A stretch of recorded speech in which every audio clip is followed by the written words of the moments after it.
his government. He has nominated 46 ministers for his second term.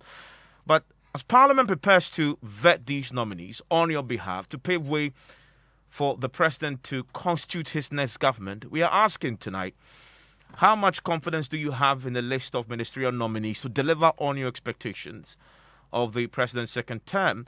Are you satisfied with the president's choice of nominees? A few of them have been talking to us. Listen to the Agric Minister nominee, the Lands and Natural Resources Minister. The Agric Minister nominee is Dr. Efria Kuto. We have the Lands and Natural Resources Minister nominee Abu Jinapo, and Mr. Asenso Boachi, who is a nominee for Works and Housing. First 4 years is really building the foundation for the 5 modules. The charge is to take forward these 5 modules into solid policies to increase agricultural performance in Ghana. I've worked with the president since 2005, and it's gotten closer and closer. As Deputy Chief of Staff, as you do know, you work very closely with the president. He has the best opportunity to assess every member of his government. And so I take it as a vote of confidence. It's a huge task. So I say shortly that I'm full with high sense of responsibility to be given such an important role to play in his government.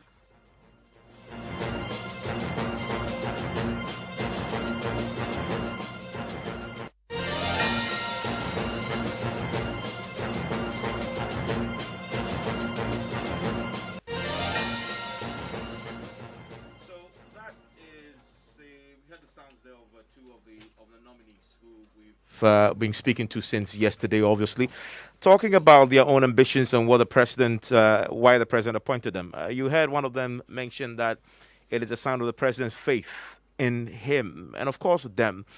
I guess the question to ask tonight is, do you share the president's faith? You've seen the list. I mean, he's done this on your behalf. You've seen his first term and those who helped him to prosecute his agenda for the last 4 years. He's brought a few of them back, but a new fresh faces as well. Parliament is about to indeed vet them. I wonder what you make of this. We put a poll up on our many social media platforms, and Manuel has that. Manuel, what question did we ask?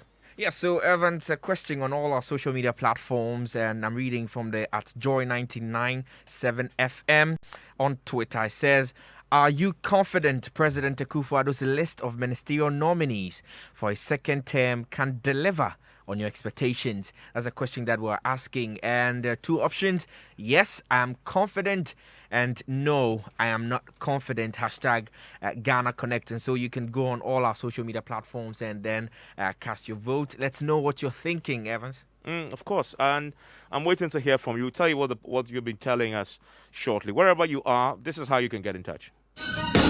Join us now on Twitter, hashtag Ghana Connect Live, Facebook, Joy99.7 FM, or send us a WhatsApp on 0244 340 437, and we will call you back. Join the nation's biggest conversation now and connect to authority.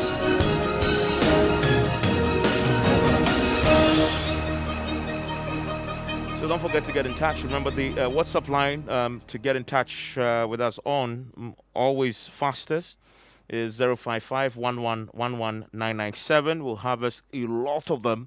So, of course, the Parliament can hear you before they do the vetting. And I'm connecting in the studio with a few friends of ours. Adam Senanu, co-chair of the Citizen Movement Against Corruption. This is the first time seeing him this year, so Happy New Year. Happy New Year. Yeah, I mean, he's been here a few times. Great to see you. Great to see I you see too. his producers list already. I mean, every Ghanaian has been doing so in the last 24 hours. That anticipation has been building. Now it's here. We see what the president has done. Julius is also connected with me. Hello, Julius. Hello, Nice to have you. Julius is, of course, this is what we do in Ghana Connect. He's just like me. He's a citizen of this great country of ours. He has an interest, an equal stake in the affairs of the state, just like everybody else. And so get in touch. Afiba Harrison, a youth activist, joining us in the studio. Hello, Afiba. Hi, Evans. Good evening. Always good to have you. And your listeners. Happy New Year to you too. Happy New Year. Great. Happy New Year to everyone listening. On Zoom is Efo Della. He's a blogger and connects via Zoom. Hello, Efo. Hello, Evans. Oh, great to have you, Nice to be Afo, back. and excited to have you joining us for another edition of Ghana Connect in the new year. This must be your first time on Ghana Connect in 2021. No, actually, this is my second Oh, time. second time. Look at me. I've been away. Yes. Well, nice to have you connect with Nice us to on have you this then. too. So that's it. Wherever you are, please join us also. So I want to start with you, Afiba. You saw the list. Yeah. First of all, Yeah. before you saw the list, what were you expecting? There was everybody. We're all looking forward to what the president will do in terms of the list. There were so many speculations, and then the list dropped, right? Before you saw the list, what were you expecting, knowing what has happened in the last 4 years? So I think just like every Ghanaian, we were indeed expecting some changes Okay. in terms of new faces and old faces going out. These were expectations that were more or less inevitable. But Evans, particularly about the president nominee, key things that characterize it for me and for, of course, everybody, has to do with the fact that now we are having some reductions, a rather huge reduction actually, from the original number 126 to now 85, which means we are scraping out 41 people out of the system, which is some sort of good news to the ordinary Ghanaian who initially wanted a reduction in that particular. Personally, it's good news for you? I'm indifferent about it because there are implications. There are people who end up as collateral damages. Reduction in these numbers means people are going to lose their jobs, Evans. It As means in ministers? ministers and, of course, the ordinary Ghanaian How? who work in these ministries. Oh, that's what I mean. I get what you mean. So yes. if you scrap a ministry, Yes. all these People, technocrats and, yes, the ordinary Ghanaian who works there as even a dispatch rider, a security person, a cleaner. So these are real implications and real effects of whatever is happening within this particular moment. And interestingly, the fact that this time around we're not going to have deputy regional ministers, as we've learned. So for me, these are key things that sort of has a lot of implications. Some good, some not so good, but still is a good step because from the onset, the ordinary Ghanaian, there was a public outcry about the huge numbers the president had. I do not know. The president had says some of the ministries have been scrapped I want off. you to talk like personally. What's Yes, your view is? yeah. Well, I would want to talk personally, but then on a larger perspective, I'm looking at what the Ghanaians think about some of these developments, right? Is this indeed a reaction to what Ghanaians initially, fought against? Are we seeing the president responding to the numbers are huge, or he's just doing what he says he's doing, that he has served his purpose? Yeah. Has he met your expectation? But I would say fairly. Yes, What fairly. did you expect in terms of the numbers? I expected a number that indeed would serve the interests of the people of Ghana, and more importantly, a number that would indeed help the president deliver on his promises. So are you one of those who, like the president has said, it didn't matter how many, so far as they did the job? Sort of. Okay. Because we do not want a case where you reduce numbers and we come back having some unproductive, outcomes. So I'll come back to that Yes. question because there's a follow-up, an obvious follow-up, which is that he's had a huge number in his first term. So the key question to ask is, and the president argued, the end will justify the means. What has been the end for you? Yeah, I'll come back to that. Then that would sort of lead into, because your position is interesting. What about, you agree with that? That the numbers didn't really matter for her coming into the second term, and it's about what you do. I always shared the view of many that the president's size of the government, 126, was unnecessarily huge and then should be reduced. And seeing the numbers that have come so far, I'm personally glad that the president has taken the initiative to reduce the numbers. Okay. However, I share her concern a bit differently. So on the number question, the president met your expectation? Yes, okay. I expected him to reduce the numbers. Even if more than this, I would have been glad. But some of the ministries that were scrapped off, inner city and Zongo development, and then the reason that was stated in the president's letter issued by Mr. Eugene Ahin was that all of those ministries have met the expectations for which the president has created them. But then, personally, I feel inner city and Zongo development should have been maintained out of the many that were dissolved, because our issues in the Zongo communities, development and all those things, the reason for which the president created that ministry, I don't think we can claim that those issues have been solved. For ministries like probably business development, that was scrapped, monitoring and evaluation, and all those ones, and senior ministry, I think for them, we don't have much of a problem, because business development. But the Zongo, the president explained that it has been brought down under the presidency, and you have the coordinator who is monitoring the Zongo Development Fund so and all those things. Yeah, well, they will still be working, but personally, I would have preferred a whole ministry for that, because I think. I guess what difference would that really make? I think a ministry operating at full scale with a minister would have more expectation of him, and then would have more tax and delivery than just, a coordinator at the presidency. So the question is, we've had the ministry for 4 years. Have you seen anything to justify its continued existence? Well, we've seen the Zongo Development Fund instituted and all those things, and we've seen, some projects, including toilet projects, sanitary projects, so here and you all go. Those things. You're saying you need a minister to build toilets.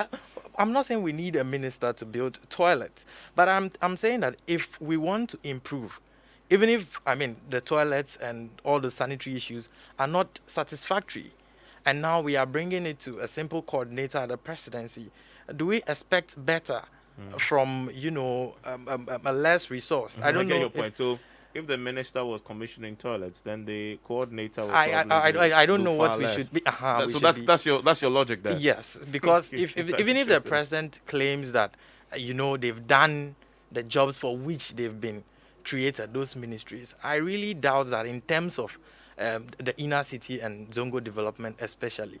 So the president has not met my expectation when it comes to that. To be fair, though, they did a few other things. They built the astroturbs. They also invested in some other infrastructure. Of course, the toilet became talked about, but because of its, it was exciting to talk about it. But they did other things in the communities. So let me bring in Evans Mensah. So what's your overriding feeling on the appointments? First, let's talk about the numbers. Well, let me say that I am absolutely delighted. I'd like to commend the president and the team. I've done some work around the kind of ministries we have in Ghana. A few weeks ago, I was asked this question on Joy News. I said, well, tops about 70. At the time, I had even forgotten that we had redemarcated our regions, and now we have 16 regions. So when I took a second look at the list, and I saw that, wow, no, we don't have 10, we have 16. In my view, I think that getting to 85, the president has done very well. And I'm delighted. I'll commend him anytime. I don't have a problem. The other issues we need to talk about, because it's not enough to have them appointed. We know that beyond that is accountability systems. So from research, we say that 80% of systems that are unsupervised, they fail. So what are the taking of the monitoring evaluation, which is supposed to, I guess, so the question in my mind is, what is the governance architecture for monitoring them? How are we going to fix the targets? Who will be supervising?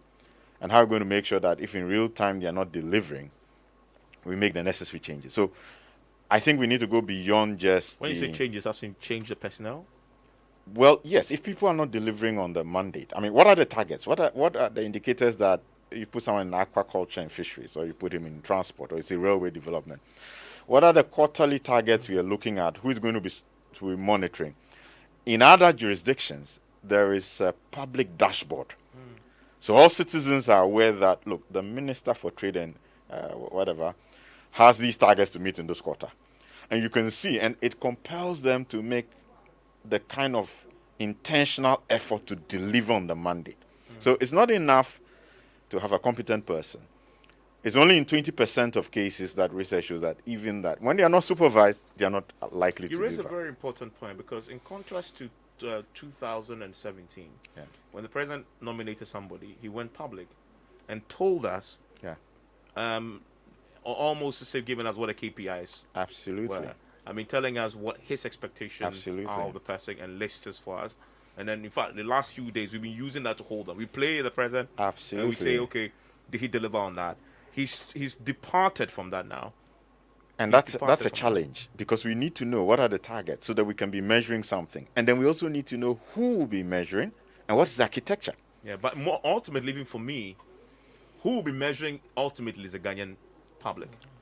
Right? Yep. I mean, for us, ultimately, you can put a minister there as monitoring evaluation. Yeah. But ultimately, we will judge the minister and by extension, judge the president.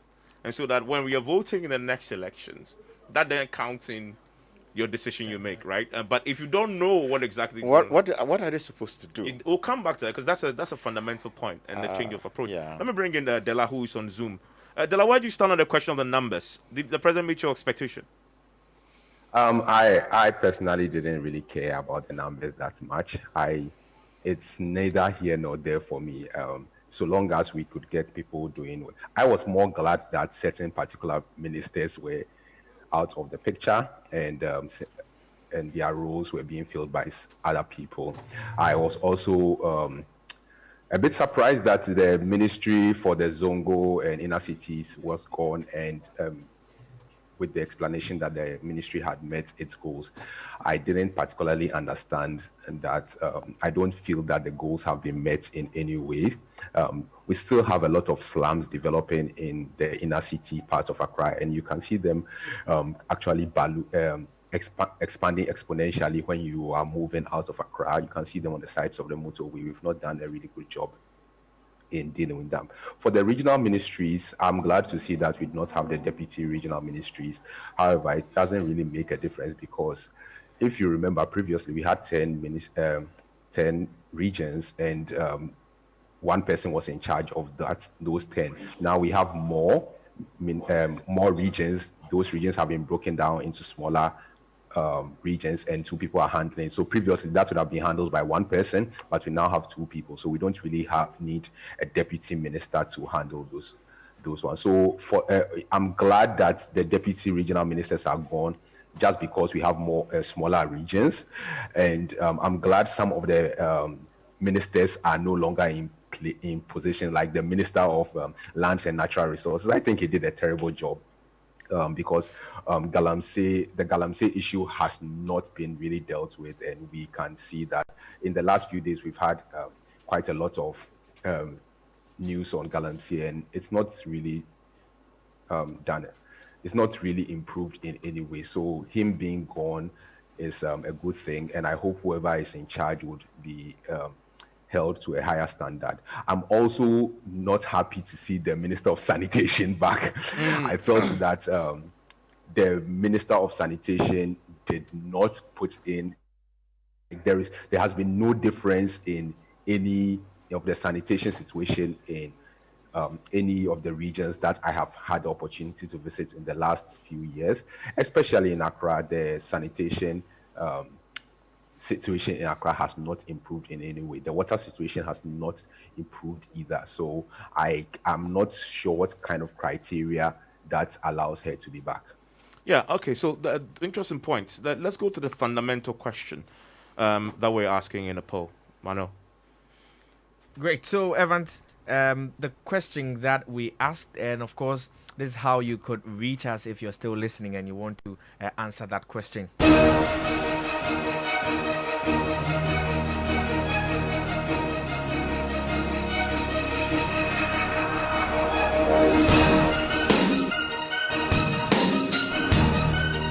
So the question was? Yes, Evans, the question is, are you confident of President Akufo-Addo's list of ministerial nominees for a second term can deliver on your expectations? Okay, so are you confident President Akufo-Addo's list of ministerial nominees for a second term can deliver on your expectations? And the possible answers and what people are saying? Yes, I am confident, and that's the first option. No, I am not confident. Yes, I am confident. No, I'm not confident. And this on the at Joy997 FM handle on Twitter. This one is from at Lincoln Gomes and says, just a few of them. The old ones seem to be losing credibility as well. at Isaac_Nyabila says they can't do anything for us. They can't do anything for us. That is what Isaac_Nyabila sends. And I could go to Facebook now and pick a few of the comments that are coming through on our Facebook post. Also, Evans, if you go to Twitter, the poll there gives you what people are thinking in terms of the overall numbers and the percentages. That is interesting. I'll put that to my guests shortly, where they also stand on this matter. On the question of yes, I am confident. 48% says yes, I am confident. When we were asked, are you confident? What's the level of confidence you have in the president's the ministerial nominees? 48% said they are confident. 52% says no, I am not confident in the list. And of course, we'll come back to a lot of the comments that begin to explain why people are saying this. But it's of course a close margin there. But the majority say they are not confident in the list. I think, but where do you stand on that question? The binary, yes or no? If I ask you level of confidence, are you the part of the 48% who say yes, I'm confident, or no, I'm not? I cannot confidently answer that question, and here is why. Because people are saying, okay, it's good we have these development because now we have lesser numbers.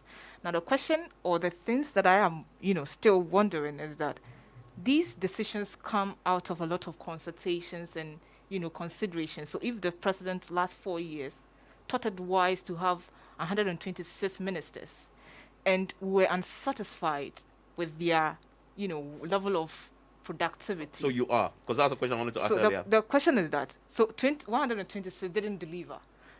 85. I want you to answer that question for me. So what is the possibility that 85 will? Okay, so I guess my question to you, I wanted to understand. Okay. Now you've had 4 years of 126.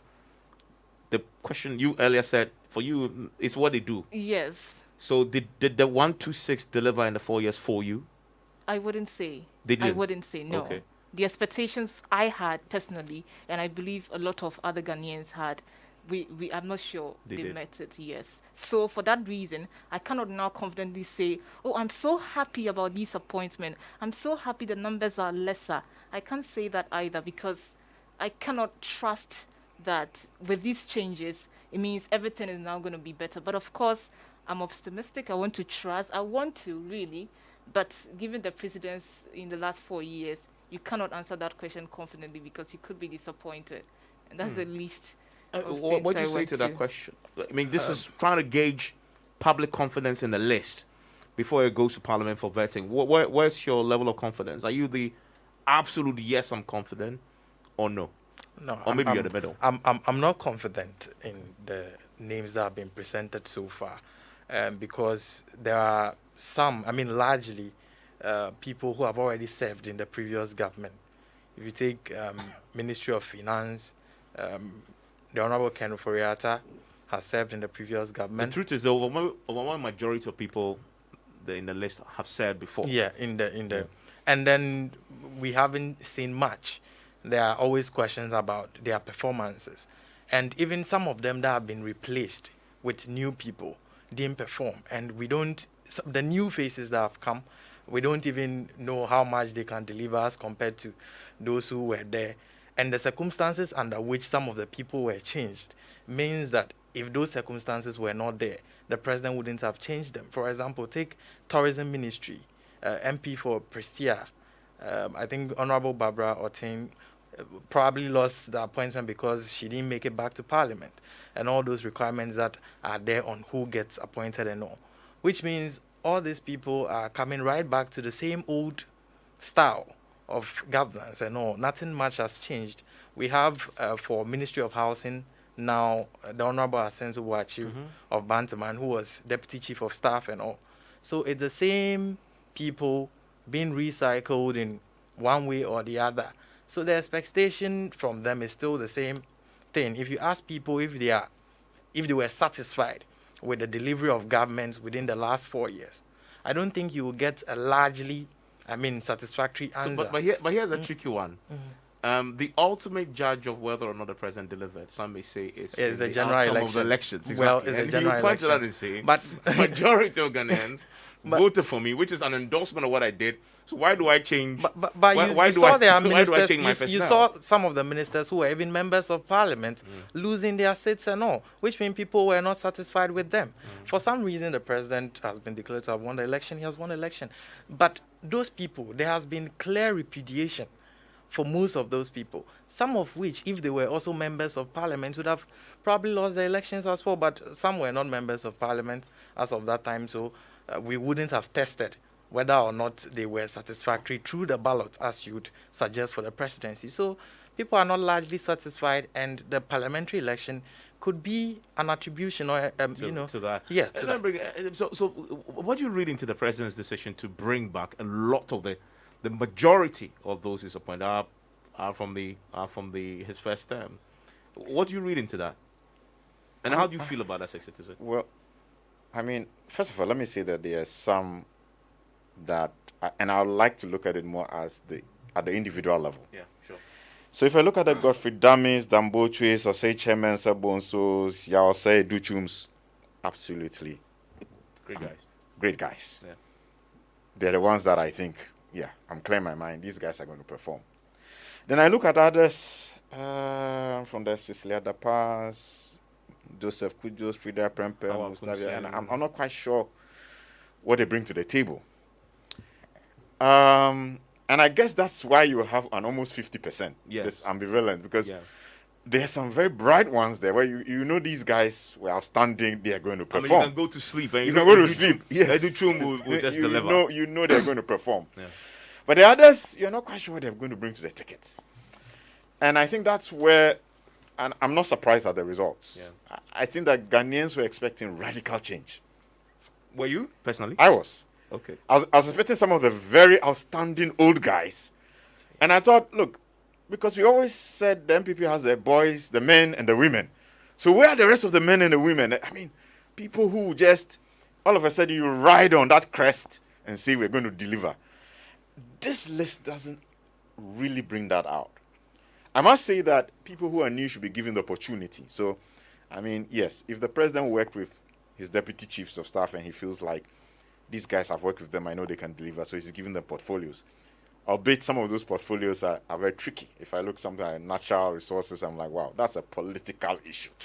It has nothing to do with just the individual. Unless he has the political clout, that's going to be a very tricky one.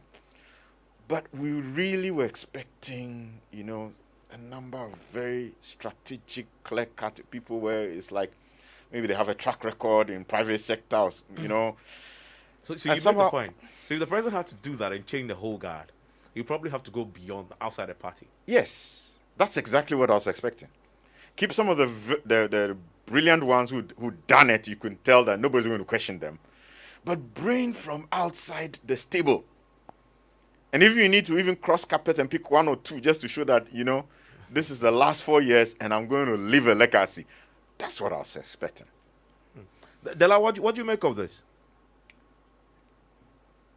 Yes, I do agree with the last speaker.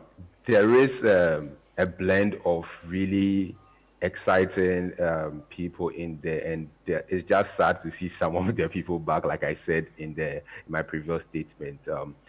I don't. It was basically a lot of musical chairs where people just moved around and sat on different chairs. Unlike what I expected, I did expect some radical change. I'm glad to see some people are gone, but there wasn't enough change for me to be as excited as I would be. Given that in the last 4 years, we did not see the kind of change that we were promised. My confidence in the new selection is just about 50-50, which is reflected in the votes that you guys put out. Yeah. Let me ask you this on the back of what you just said. So you're also at that middle. You're not so confident, but you don't also want to dismiss it. Is it? Are you? Should I define that as you want to almost give them a benefit of the doubt to see if they can move you beyond 50? There are some who definitely I would love to give the confidence, the benefits of the doubt to, and there are some that I just have absolutely no hope in them of getting anything done. They are not going to, like, I can't put any faith in them, but there seem to be a few promising ones. I was also a bit surprised to see that the ministry, I think the Minister of Railways is being changed. Yes, that is Joe Gate. He's been replaced with Peter Mewu. John Peter Mewu. Yeah, I'm sure John Peter Mewu will do a good job, but I don't know why Joe Gate was changed, if there was for any strategic reason. I got the opportunity to travel a few months of the year last year and towards the Volta region sites, and I did see some railways popping up, and it seems like a good development, knowing how expensive that ministry is. I was actually happy to see that they are moving in the right direction. So I was a bit surprised to see that he's not back in that role. I'm sure Peter Ume would be able to continue with that. I was also a bit surprised to see that the health ministry did not get a technocrat or somebody who has some training in public health. Especially in the midst of COVID. Yes, given that we are in the midst of a pandemic, it would have been really nice for us to be able to see somebody with some sort of medical background. He didn't have to be a practicing doctor. It could be somebody who was in medical health or administration or something like that. And that would have been really a very good confidence booster for Ghanaians. He would be able to clearly articulate the policies of the government. I mean, this is a sense I'm getting. Apart from Julius, who you've been very categorical, that is a categorical no, I get a sense everybody is in the middle, almost, on the question of whether, the level of confidence. I'm not really sure, but you sound like that too. Adam, you sound like that. I've just heard Dela also sounding the same in the middle. Let me bring in Professor Kwabena Safo Kantanka, who is the Senior Research Fellow with Odikro. Prof, thank you for your time here on Ghana Connect.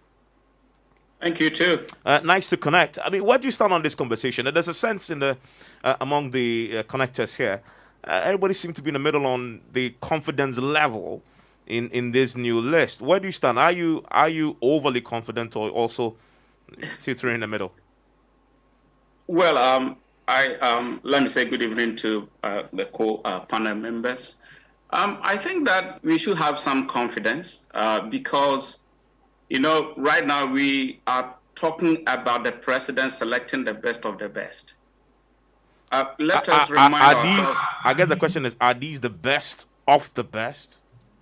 I think so, because from the president's perspective, that is what I see. Because, let's go back a little bit and look at it from this angle as well.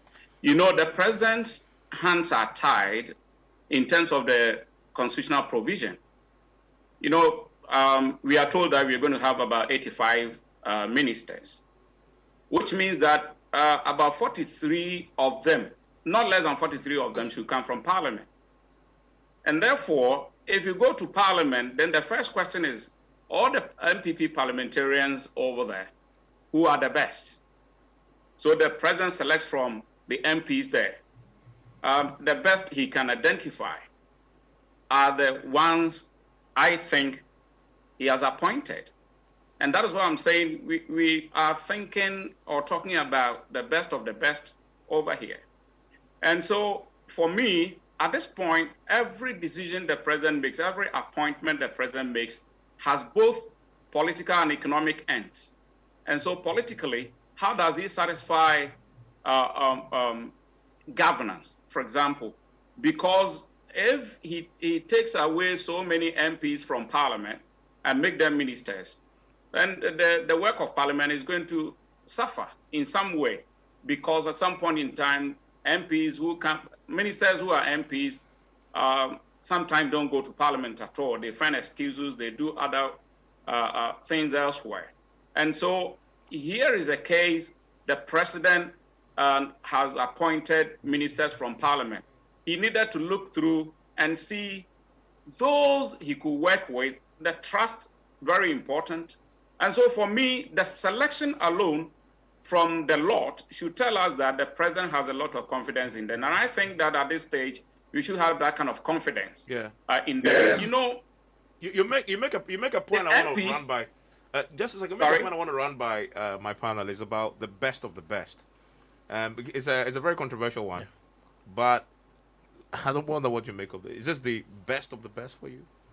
No, I think the president could have done way better. But I understand the issues raised by the other panel member who's talking about the need for the president to satisfy a constitutional provision, and more importantly, he needs to also satisfy a political, sort of a demand, which is like obvious. We cannot deny that. But still, because we do not have that sort of pressure on the certain president to say that, let me satisfy my political party because I have another 4 years ahead of me, because I would, these things. He's not now bounded by all of these demands anymore. So he could have taken advantage of the season and the situation to make some, indeed, radical changes. Okay, so I guess for you as a citizen, what do you really care about? Do you care about him appointing people from parliament, from his party, or you simply want, we are 30 million Ghanaians, just choose the best out of that lot? Evans, I think that's what everybody wants. Everybody. That's what everybody would want.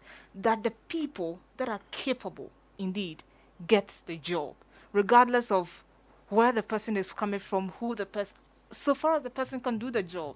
That's what I care about. But that's wishful thinking on our part. I was about to mention that. No, Evans, don't say never. Given the circumstance, because you see it would have been really possible for this president. And change starts with the people. Listen, I'll come with you shortly. If 40% are supposed to be picked from parliament, what happens to the other 60%? Yeah, from anywhere. If the 60% was radical, absolutely. So the remaining, if you are very strategic and intentional, it will blow us away and we'll say, wow. Mm-hmm. And that's what we're looking for. Because you know what? Look, some of us travel out of this country and wondering, what is it that they have that we don't have here? Yeah. Okay. We truly have the men and the women, people who have a track record of performing. So we need to see that in our leadership. Otherwise, we are wondering, another 4 years. So, to whip our enthusiasm and excitement about this, a few other, what I call the strikers, where we are clear, no, these guys already have a track record. We know they're going to deliver. As it is, now we have to start thinking about what's the governance architecture, what are the indicators, how are we going to keep monitoring, how are we going to make sure we don't come after a year and then we start having some scandals here, Yeah, FO, you were making a point earlier. Yeah, I was saying that in as much as we want the president to go out and pick randomly pick the best people to fill those positions, I feel that it's a bit utopian to think that way. The government would, the president is a political being by his nature, and he would have to pick people from his party who support his dreams and his goals for the nation. However, I do know that in their party, they could have gotten some more technocratic people for certain strategic positions. For example, the health ministry that we talked about. It would have been really nice to have a minister who, like I said, has a health background. Just specifically for this pandemic period, it would have been a real big goal for the president. Also, I'm not sure what exactly the president's direction is. Maybe he would announce later what his directions are for the next 4 years and why he selected those particular people. But I can't look at them and say that, hey, these are the radical changes that the president wants to make, or these are the things that he wants to maintain, because it looked like some people, like I said, I felt like some people did a great job at certain ministries and they were moved to other ministries. Maybe they are moved there to go and improve things, but I would have preferred that they stayed at those ministries to continue the good work that they were doing. And then, I would have really loved to see why some of the ministers are back. Like I said, the Minister of Sanitation and the Minister of the Minister of Sanitation, I just can't really tell why. Imagine why. But let me chip in this quickly. Evans, the opinions that the president could or should have crossed carpet, honestly, for this particular time, wouldn't have been sort of only idealistic, but very practical. Because recent development in Parliament, for instance, we are having a major shift in the political dynamics of Ghana, which this particular decision or opinions we are sharing would have reflected that shift. But good for the president and his party would have been a reward from the people of Ghana who would recognize the NPP as a progressive party, one that indeed cares about the people of Ghana and what is best for us. So that would have won them a political point. That would have reflected the need and interests of the people. Because I am thinking, if indeed what I think is true about the president's decision to reduce the numbers has to do with, public outcry, blah, blah, blah. If that is a possibility, then what best way to reflect what the people want than doing the unprecedented and getting rewarded in the next 4 years for becoming a historical, figure. Yes. If I'll paraphrase Evans, then I would say what the people wanted was the president's decision, and that's why he won re-election. And they expect the president to pick people from his party. It's okay. It's just nice if we had seen the president crossing carpet to pick people either from CPP, GPC, whatever, even NDC. But then I think it's overly idealistic, especially looking at circumstances in the run-up to election, special prosecutor and all those things that came up. I personally didn't expect, and I would never expect of the president to appoint people from the other party. But as to if he chose the best of the best from his party, there's still that question. I saw one of the president's appointment to his office, the research side. He appointed Dr. Owusu from the University of Ghana. Mm-hmm. That's a professional who has proven record. True. You see, even he predicted the election outcome twice, and they were all very successful.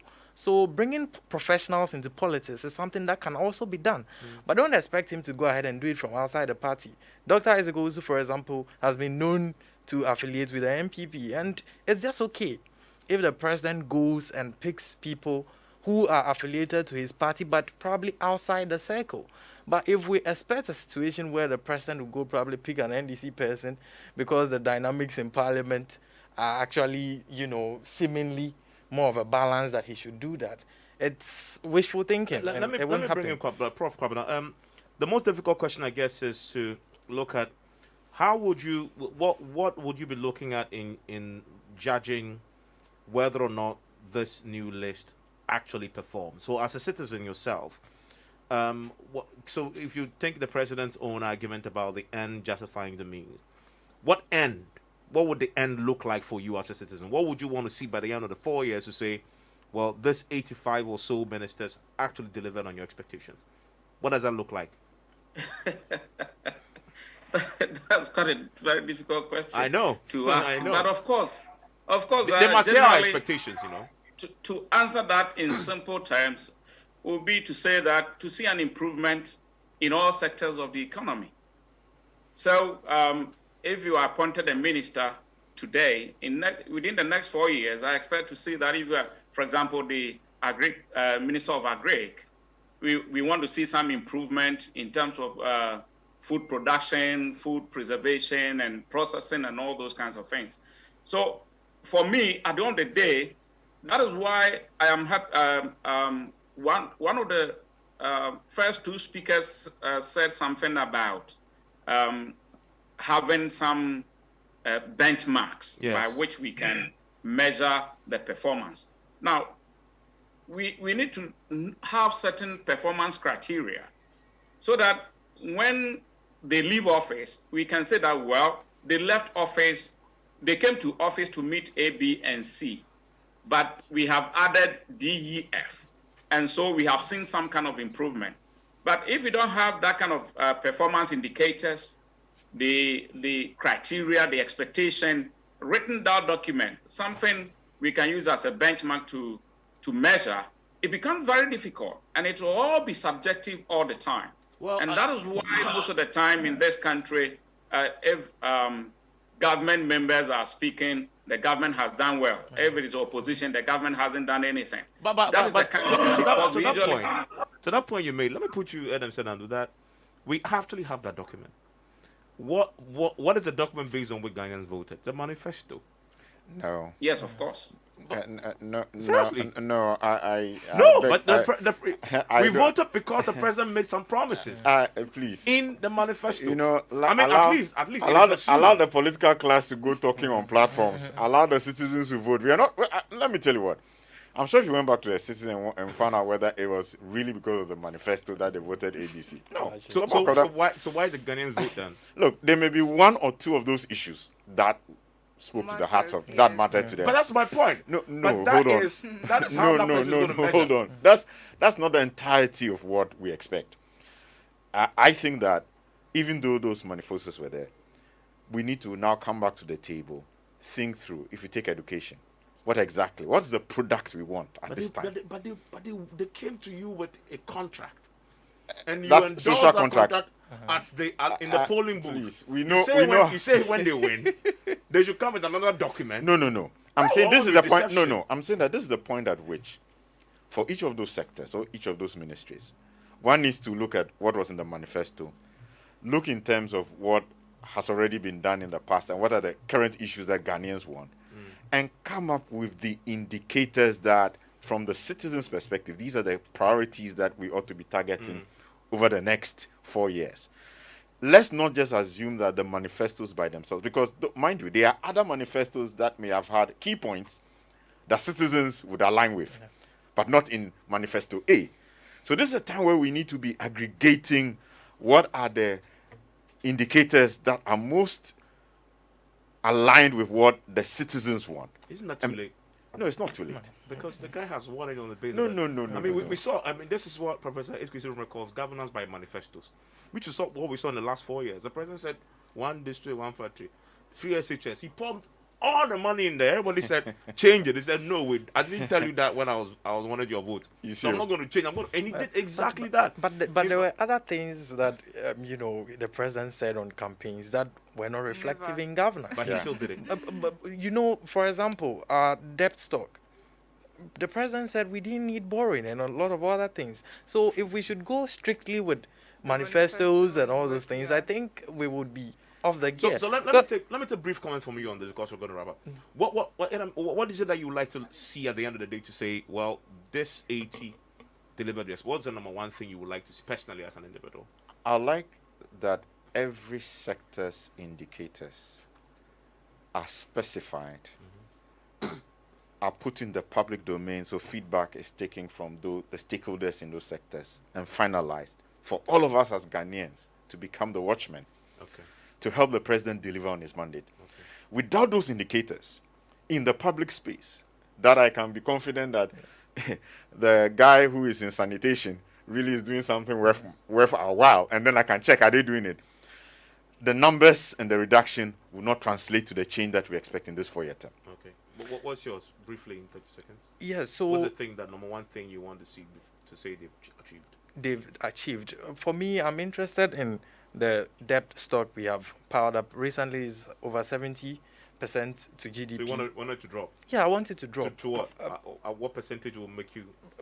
Below 70, somewhere within the 60s will be, a bit ideal if they could be able to do that, because we had the sector minister being repeated, which means the president has expectations of him, or the president believes in his output. But as compared to, as I was saying, the president's promises, even before 2016, they are doing below the expectations of the president. So of particular interest, Evans, to me, is the Ministry of Youth, Sports, and of course, the Gender Ministry, which I hope the ministers designate would commit to and work and produce the efforts that we expect at the end of the day. Okay, very, very daunting expectations. I hope they've listened. That's why I have no interest in taking a government position, because it's too much difficulty.